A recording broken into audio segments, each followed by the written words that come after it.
Selamat datang. Kali ini kita akan menyelami materi yang Anda kirimkan. Sebuah bab yang judulnya Siapa Saudaramu. Dan lokasinya, coba Anda bayangkan, kita ada di Porto Velho di Amazon, Brazil. Ini kayak pulau, kota di tengah lautan hutan gitu. Disinilah dunia modern ketemu sama tradisi yang usianya ribuan tahun.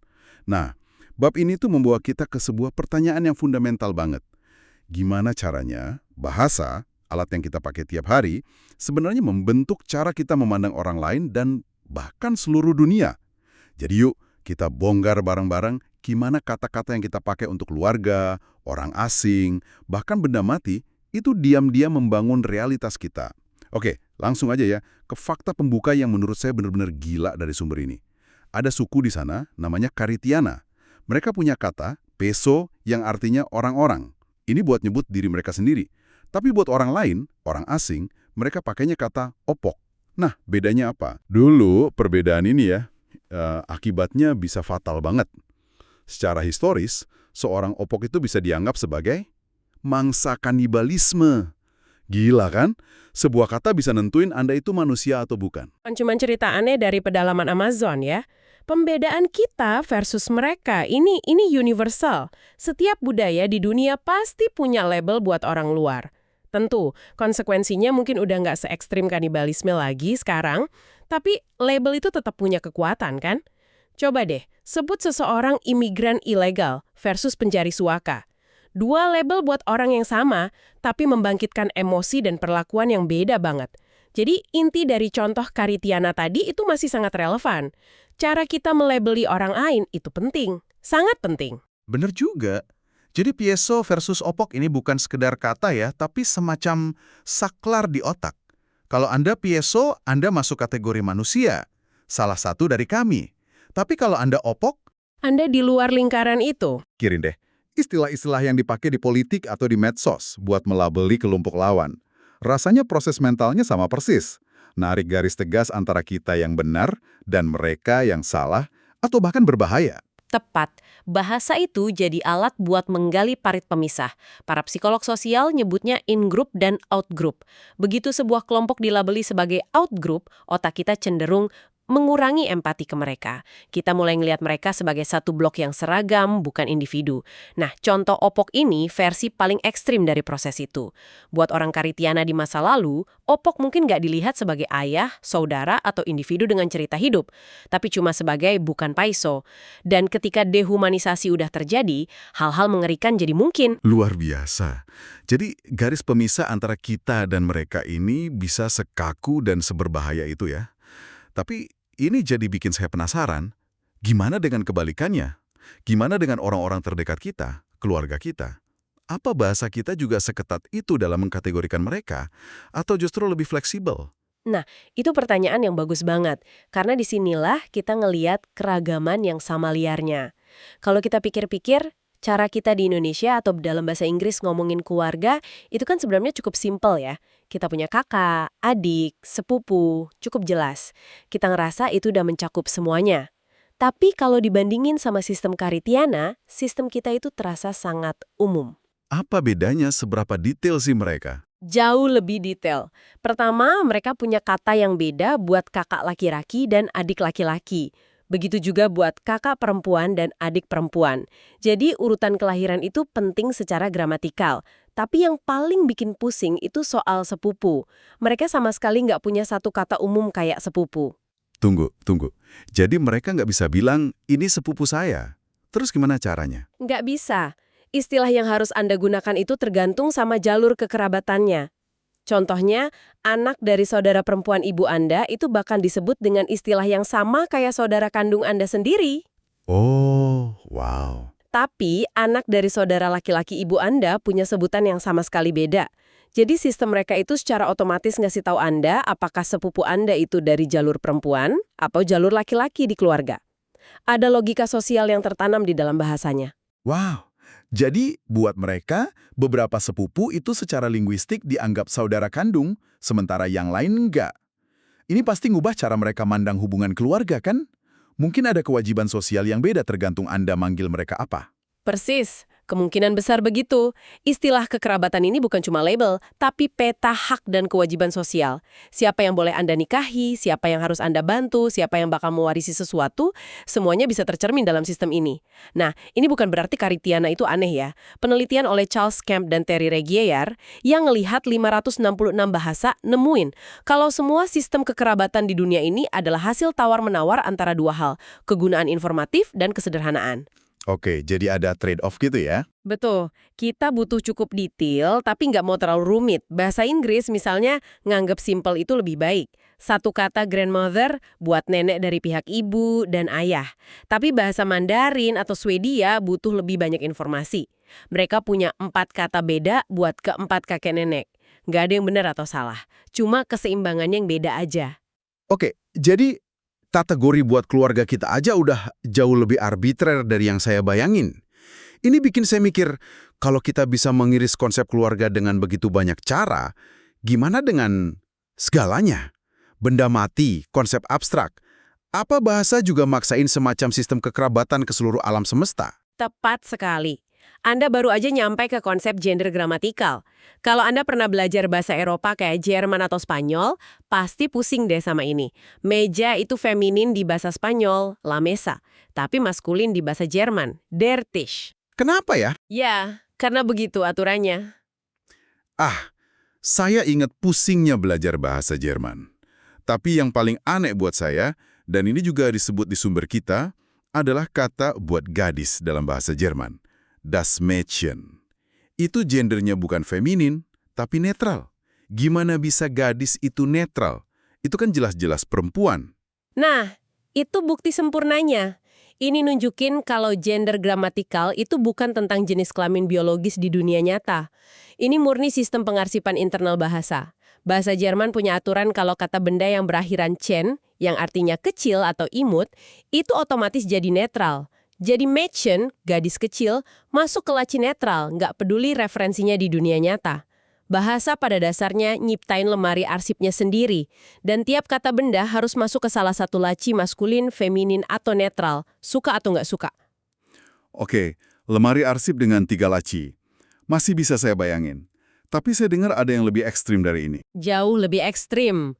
Para ahli bahasa lebih suka nyebutnya kelas kata benda daripada gender, karena kategorinya bisa lebih dari sekedar maskulin feminin. Dan contoh paling klasiknya adalah bahasa Jirbal dari Australia. Sistem mereka buat kita benar-benar di luar nalar. Mereka punya 4 kelas atau laci. Oke, apa aja isinya? Kelas pertama cukup normal, isinya pria dan sebagian besar makhluk hidup. Kelas ketiga juga masuk akal, sayuran dan buah-buahan yang bisa dimakan. Kelas keempat itu laci lain-lain. Tapi, kelas kedua, ini yang bakal bikin Anda mikir ulang soal kategorisasi. Isinya adalah wanita, beberapa jenis hewan kayak anjing atau kalajengking, air, api, dan kekerasan. Tunggu sebentar. Anda bilang di bahasa Jirbal, kategori wanita, itu isinya wanita, air, api, dan kekerasan. Apa hubungannya? Itu kedengarannya gila. Gimana mungkin kekerasan bisa satu keluarga dengan wanita? Pertanyaan bagus. Ternyata ada logikanya. Meskipun bukan logika kita. Menurut mitologi Dirbal, matahari dan bulan itu sepasang suami istri. Matahari, yang dianggap perempuan, itu berbahaya dan bisa membakar. Sama kayak api. Air juga bisa berbahaya kan? Banjir. Oh, oke. Mulai kelihatan polanya. Jadi, kategori ini bukan benda-benda feminin, tapi lebih kayak benda-benda berbahaya atau tak terduga. Dan wanita, dalam pandangan mitologis mereka, masuk ke kategori itu. Ini nunjukin betapa dalamnya pandangan dunia sebuah budaya bisa tertanam langsung ke dalam tata bahasanya. Dunia mereka diiris dengan cara yang sangat-sangat berbeda dari kita. Itu benar-benar ngubah cara saya mandang tata bahasa. Ini bukan lagi soal aturan subjek predikat yang ngebosenin. Ini soal mitologi, filosofi, dan cara pandang yang membeku jadi aturan bahasa. Ini ngarah ke pertanyaan besar, dan ini buat Anda yang dengerin. Apakah fakta bahwa bahasa Anda maksa Anda mengkategorikan dunia secara beda? Misalnya, ngelompokin wanita dengan api dan kekerasan, pada akhirnya ngubah cara Anda melihat dan berpikir tentang dunia? Dan buat ngejawab itu, ada sebuah eksperimen jenius dari sumber yang Anda berikan. Dilakukan oleh peneliti John Lucy dengan penutur bahasa Maya Yucatec. Eksperimennya elegan banget. Gimana eksperimennya? Peserta dikasih 3 benda. Sisir dari kayu, sisir lain dari plastik, sama sepotong balok kayu. Terus mereka diminta sederhana.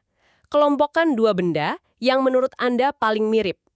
Nah, apa yang bakal Anda lakuin? Saya, pasti saya bakal kelompokkan 2 sisir itu. Kan sama-sama sisir.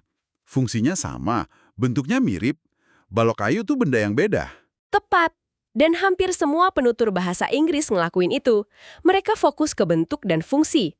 Tapi para penutur bahasa Maya Yucatec secara konsisten ngelakuin hal sebaliknya. Mereka ngelompokin sisir kayu dengan balok kayu. Fokus mereka itu bahannya. Kenapa bisa gitu? Apa yang bikin mereka lebih peduli sama bahan daripada bentuk? Jawabannya ada di struktur bahasa mereka. Bahasa Maya Yucatec punya sekitar 100 penggolong kata benda. Ini partikel kecil yang harus Anda pakai pas ngitung benda. Dan partikel ini biasanya ngejelasin bentuk benda. Oh, kayak sebatang atau sebuah gitu. Mirip, tapi jauh lebih banyak dan spesifik. Misalnya, Anda nggak bisa cuma bilang satu pisang. Anda harus bilang satu benda panjang pisang. Nah, karena bentuk benda udah diurus sama si penggolong ini, kata bendanya sendiri jadi lebih fokus buat ngejelasin bahan atau substansinya. Jadi, ini bukan cuma soal kebiasaan. Penutur Maya Yucatec ini secara harfiah melihat koneksi yang beda di dunia, karena bahasa mereka terus-terusan ngelatih otak mereka buat fokus ke bahan. Itu ngubah segalanya. Ini bukan berarti mereka nggak bisa ngelihat bentuk, tapi fokus default mereka, jalur yang paling gampang di otak mereka, itu ngarah ke bahan, bukan bentuk. Tepat, dan itulah inti dari perdebatan ini. Bahasa itu nggak ngebangun penjara buat pikiran kita. Penutur Maya Yucatec tentu aja bisa dilatih buat mengelompokkan berdasarkan bentuk. Tapi bahasa adalah arsitek dari lorong-lorong utama di pikiran kita. Ia bikin beberapa jalur pemikiran lebih gampang diakses dan lebih sering dilalui daripada yang lain. Kalau tadi dierbal itu udah ekstrim, apa ada yang lebih rumit lagi? Buat bener-bener nunjukin batas terjauh dari keragaman ini. Oh, ada. Sumber Anda nyimpen yang terbaik buat akhir. Mari kita ke Kolombia dan ketemu sama bahasa Miranya. Bahasa ini bisa dibilang level dewa dalam hal kelas kata benda. Mereka punya puluhan kelas, dan yang bikin makin rumit, penanda buat tiap kelas ini harus ditempelin di hampir setiap kata dalam kalimat. Bisa kasih contoh nggak? Tentu, dengerin kalimat ini. Ode, ihkaba, saba, muhuba, ubiba. Artinya, saya punya satu keranjang besar. Kata buat keranjang di sini adalah ubi. Nah, ubi ini termasuk dalam kelas wadah, yang penandanya adalah akhiran ba. Sekarang, perhatiin lagi kalimatnya. Ode, ihkaba, saba, muhuba, ubiba. Akhiran ba itu muncul di 4 dari 5 kata. Wow! Muncul di kata satu, besar, dan kata kerja punya. Jadi Anda nggak bisa ngucapin kalimat dalam bahasa Miranya tanpa terus-terusan di setiap kata ngingetin diri sendiri dan lawan bicara Anda tentang kategori benda yang lagi diomongin. Itu luar biasa. Seolah-olah tiap kalimat itu teka-teki logika. Mereka pasti ngelihat dunia dengan resolusi yang tinggi banget. Beberapa contoh kelas mereka dari sumber itu ada benda oval, bagian tipis dari sesuatu, sama cangkang keras. Mereka punya laci arsip buat konsep-konsep yang spesifik banget. Dan yang menarik, kelas-kelas ini nggak muncul dari ketiadaan. Mereka berevolusi lewat proses yang disebut gramatikalisasi. Ini proses di mana sebuah kata biasa pelan-pelan kehilangan makna aslinya dan berubah fungsi jadi alat tata bahasa. Kayak gimana tuh? Bayangin kata banget di bahasa Indonesia. Dulu itu mungkin punya makna sendiri, tapi sekarang fungsinya hampir kayak akhiran buat nekenin sesuatu. Keren banget, capek banget. Kata aslinya memudar dan jadi penanda gramatikal. Hal yang sama terjadi di Miranya. Misalnya, akhiran buat kelas pelindung atau penutup itu berasal dari kata kuno yang artinya rumah. Jadi, kata rumah pelan-pelan jadi penanda buat segala sesuatu yang fungsinya seperti rumah, yaitu sebagai pelindung. Sistem yang rumit ini punya sejarahnya sendiri. Kalau beberapa bahasa punya struktur gramatikal yang mengkategorikan seluruh alam semesta, dari api dan air sampai benda oval dan cangkang keras, dengan cara yang tadinya nggak pernah kita bayangin. Dan ini membawa kita kembali kepada Anda. Apa yang terasa alami buat kita, misalnya ngelompokin 2 sisir, atau nganggap semua nenek itu sama, sebenarnya hanyalah apa yang akrab buat kita. Itu sistem kita. Bagi penutur Miranya, bahasa kita mungkin terasa sangat miskin secara konseptual. Mereka mungkin bakal nanya, gimana bisa kalian hidup tanpa cara gramatikal yang jelas buat bedain antara benda oval dengan pohon? Aneh banget. Cara bahasa kita milah realitas itu terasa kayak satu-satunya realitas. Padahal itu cuma satu versi dari ribuan versi yang ada di luar sana. Pikiran yang luar biasa buat menutup pembahasan kita. Kita udah lihat gimana bahasa ngebangun lemari arsip yang rumit banget buat nyimpen realitas. Dan ini ninggalin satu pertanyaan buat Anda renungin. Kategori apa yang nggak dimiliki oleh bahasa Anda?